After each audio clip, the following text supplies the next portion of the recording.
અચ્છા સાંભળો, હવે તમે છે ને ટાઈમ પર આવી જજો, હે ને? હા ભાઈ, ટાઈમ પર જ આવ્યો છું હંમેશા. અરે તમે ઓલવેઝ મોડા જ પડો છો. મને તો હજુ એ પણ યાદ છે, આપણા લગ્ન વખતે પણ તમે મોડા પડ્યા હતા. હા, પણ એટલે એટલો મોડો નતો પડ્યો જેટલું મારે પડવું જોઈતું તું. શું બોલ્યા? કઈ નહીં, આ મૂક હવે, મૂકી દે. Okay bye. છે ને?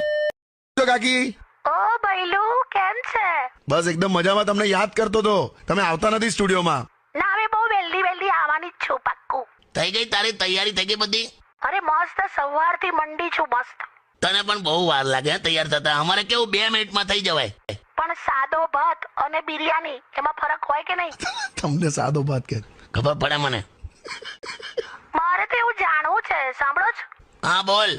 કે એનિવર્સરી ના દિવસે વાઈફ કેટલી બધી તૈયારી કરે, મેકઅપ કરે, કપડા, જ્વેલરી, ફૂડ, ડેકોરેશન.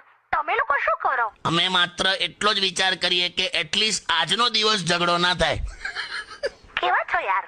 સારું જા, એ પાછા લોચા થશે. પણ જરા કાકા, મેં એટલું જોયું છે, તમે કાકીથી આમ ગભરાવ છો તો ખરા જ. તે ગભરાવું પડે એવું કર્યું છે એને ભૂતકાળમાં. એટલે મને નવા લગ્ન થયા ને તો મેં છે ને એને ગભરાવા માટે પેલી પ્લાસ્ટિકની ગરોડી લીધેલી. હું પેલી પ્લાસ્ટિકની આવે ને, આમ ગભરાઈ જાય આમ, પેલું નહીં? હા, પ્લાસ્ટિકની ગરોડી. મને એમ કે આ ગરોડી હું આમ લઈ જઈશ ઘેર અને એની સામે આમ ફેંકીશ ને તો એવી જોરદાર ચીસો પાડશે. પછી હું પ્લાસ્ટિકની ગરોડી લઈને ઘેર ગયો ત્યારે મને એવું ખબર પડી કે એ જીવતો સાપ પકડીને ઘરની બહાર કમ્પાઉન્ડમાં નાખવા ગયેલી.